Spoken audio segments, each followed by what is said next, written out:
지금 여러분께서는 김경래 기자의 최강 시사를 듣고 계십니다. 네, 윤석열 총장 징계 2개월, 정직 2개월로 결정이 됐죠. 이게 검찰 개혁과 관련된 일이기도 하지만은 사실은 정치적인 사건입니다. 사상 초유의 일이고요. 어떤 반응을 갖고 보이는지 양쪽의 얘기를 좀 들어보죠.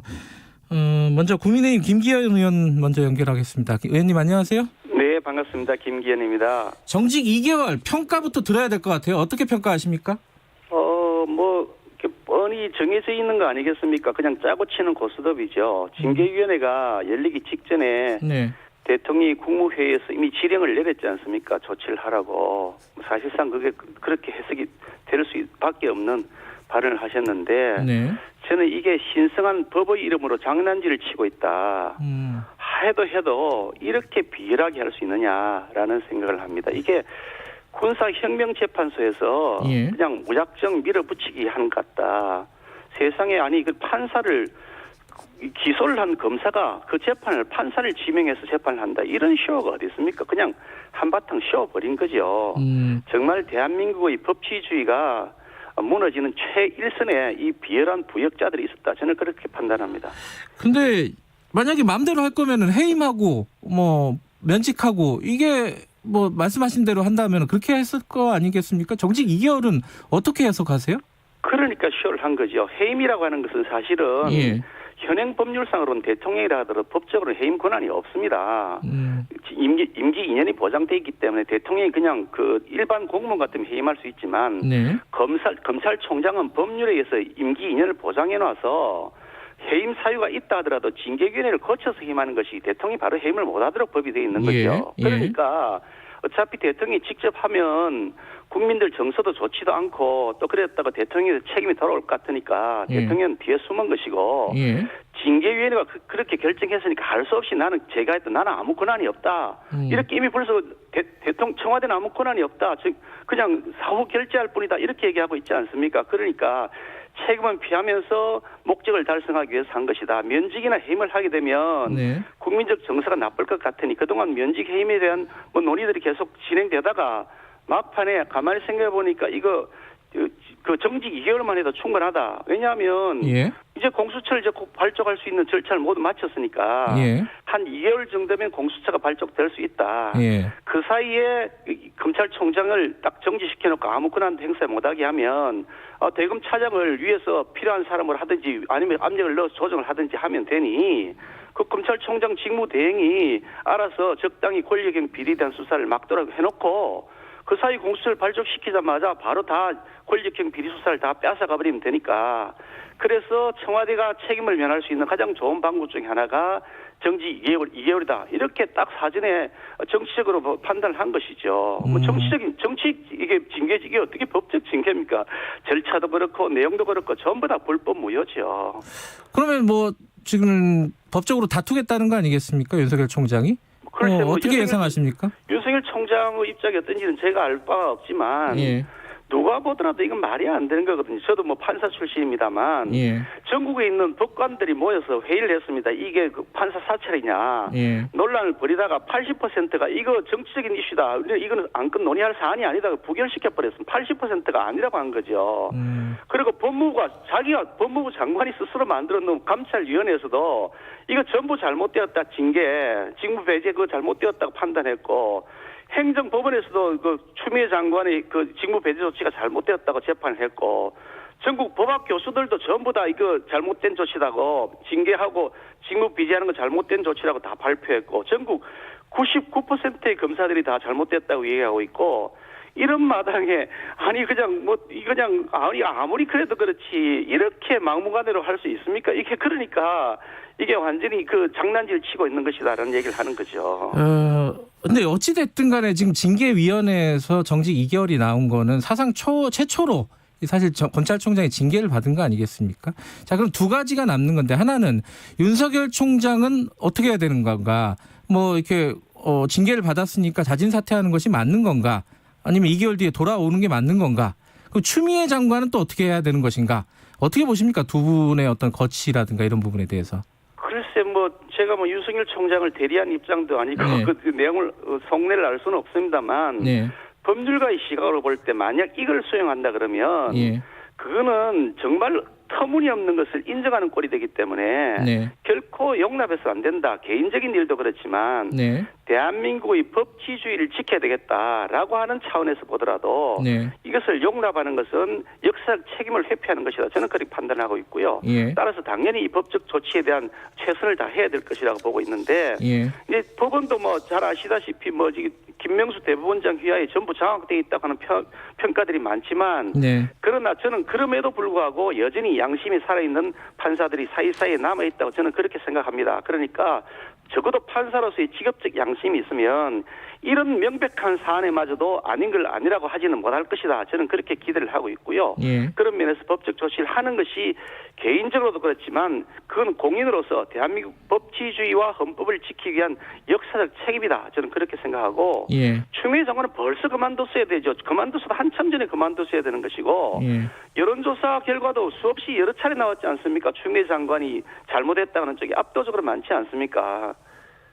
근데 이제 그럼 두 분 다 사실은 지금 그만둘 생각이 없는 것 같아요. 분위기를 보면은. 그럼 이 상황이 계속 몇 달을 더 끌어갈 거다.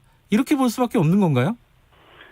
몇 달을 끌고 가는 문제가 아니고 이건 대통령이 사실은 나서서 두 사람 불러놓고 직접 말씀을 하시든지 예. 그래 설득을 하시든지 하셔야 될 일이지 사람이 이렇게 완전히 뭐 터무니없는 죄를 뒤집어 씌워가지고 이렇게 뭐 사람을 완전히 창피를 주고 하면 어느 공직자가 그걸 수행할 수 있겠습니까? 네. 대통령이 나서서 사실은 이제 살아있는 권력 수사하라고 했는데 그건 내가 잘못한 거다. 네. 살아있는 권력 수사하지 말라고 설득을 하시든지 예. 아니면 그 부분에 대해서 살아있는 권력에 대한 수사를 받아들이면서 잘못한 것이 있으면 청와대도 책임을 지겠다. 네. 그 대신 잘못한 것이 없는 것에 대해서는 더 이상 논란을 벌이지 말라고 이렇게 뭐 말씀을 하시든지 아니면 추미애 장관이 잘못했다 해서 추미애 장관에 대해서는 해임할 권한이 언제든지 있습니다. 대통령에게요. 해임을 하시든지 하셔야지. 뒤에 숨어서 계시면서 늘 그냥 뒤에 뭐 책임을 면피하는 방식으로 하시면 지도자다운 당당한 모습이 아니죠. 아까 공수처 말씀 잠깐 하셨는데 지금 공수처장을 선임하는 절차가 남아 있습니다. 이걸 어떻게 해야 된다고 보십니까? 아까 이제 공수처가 정권의 어떤 보위 역할을 할 거라는 우려를 말씀하셨는데 그렇게 안 되게끔 뭔가 좀 야당에서도 공수처장 선임 과정에 좀 역할을 하셔야 되는 거 아니냐 이렇게 생각할 수도 있는 거 아니에요? 그동안 역할을 하기 위해서 야당이 여러 가지 제안을 했는데 전부 다 청와대하고 여당이 거절했지 않습니까? 심지어 지난번 추천하는 과정에서 네. 우리 당에서는 현 정권 내에서 고위직 공무원을 했던 분 네. 그런 분도 우리가 받아들일 수 있겠다 그러면서 구체적으로 조영 원내대표가 이름까지 거명을 했습니다. 네. 이모 씨란 분하고 신모 씨란 분을 거명을 하면서 네. 그런 분이 현 정권 내에서 고위직입니다. 했었던 분이고 현직 고위직도 있습니다. 그런 분 정도 같으면 그나마 우리가 받아들일 수 있겠다 했는데 그거마저도 다 거절하셨거든요. 네. 그런데 그렇다면 이거 내 손에 시키는 대로 말랑말랑한 사람은 할 것이다. 뭐 까라면 까고 덮으라면 덮을 사람 할 것이다라고 보이고 있고 네. 그렇게 하기 위해서 이번에 법도 뭐 터무니없이 법을 고쳤지 않습니까? 예. 이렇게 지금 완전히 독재 파쇼를 하고 있는데 우리 말해가지고 듣지도 않고 속이에 격일기식인데 할 수 있는 방법이 없지 않습니까? 아무 수단이 없는데 다 뺏어가 버리는데요. 그러면 뭐 보이콧 하실 예정이신 건가요? 보이콧하고 말고 하든 말든 무슨 상관이 있습니까? 보이콧 하든 말든 자기들 마음대로 할 건데 그러면 보이콧하는 게 무슨 의미가 있고 이번 필리버스터 보셨지 않습니까? 처음에는 필리버스터 할 때 야당의 그 반론권을 충분히 보장하겠다고 하더니 하루 이틀 지나자 우리가 제대로 된 모습을 보이면서 필리버스터 하니까 겁을 낸 거죠. 이게 만만치 않네 하는 생각이 드니까 얼른 말을 바꿔가지고 바로 강제 투표를 했고 강제 종료 투표를 했고 그게 국회의장까지 나서가지고 강제 종료 투표를 하고 앉았으니 이게 무슨 말이 됩니까? 독재 정권인데 이런 독재 정권이 어디 있습니까? 알겠습니다. 이 다른 얘기도 여쭤봐야 돼서 이 김종인 국민의힘 비상대책위원장 사과를 했습니다.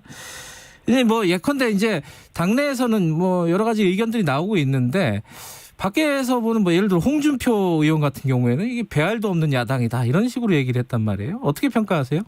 그 홍준표 의원님 의원님이 우리 당 아니기 때문에 그분이 말씀하신 거 가지고 뭐 제가 네. 논평할 일은 아니고요. 예. 우리 당 내부에서의 반응은 대체로 다 긍정적이고요. 뭐 조영원 대표부터 포함해서 저도 네. 어저께 공식적인 입장을 냈는데 이게 이 나라의 미래를 위한 용기 있는 진심을 표현한 것이고 예. 의미 있는 걸음을 내디뎠다 이렇게 긍정적인 평가를 저는 했던 입장이고요. 예.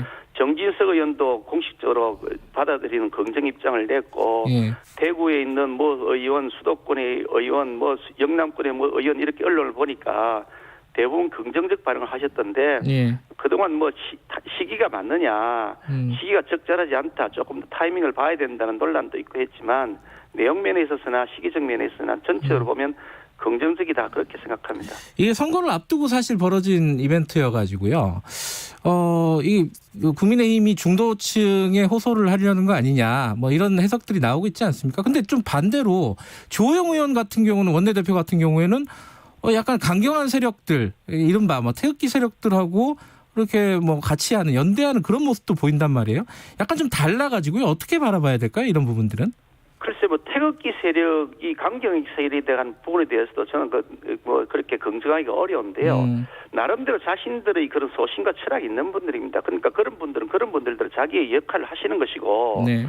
그렇다고 우리 당이 뭐 그분들을 우리가 당원으로 받아들이고 있는 것도 아니고 그 중에 상당수는 다른 당 소속인데 우리가 뭐 그에 대해서 뭐 이렇게 가타부타 평가할 일은 아닌데 네. 우리 당 입장에서는 중원을 향해서 나아가야 되는 입장이고 네. 그런 면에서 보면 우리가 좀 더 참신한 모습으로 그 개혁된 모습을 보여야 된다. 네. 그런 생각을 하고 있죠. 그런 면에서 과거와의 단절을 통해서 새롭게 재건축, 저는 어저께 뭐 리빌딩이라는 용어를 썼습니다만 네. 이 재건축을 하겠다. 이 낡은 건물 있으면 뭐 재건축하지 않습니까? 그러니까 땅은 그대로 바탕은 있습니다. 우리가 네.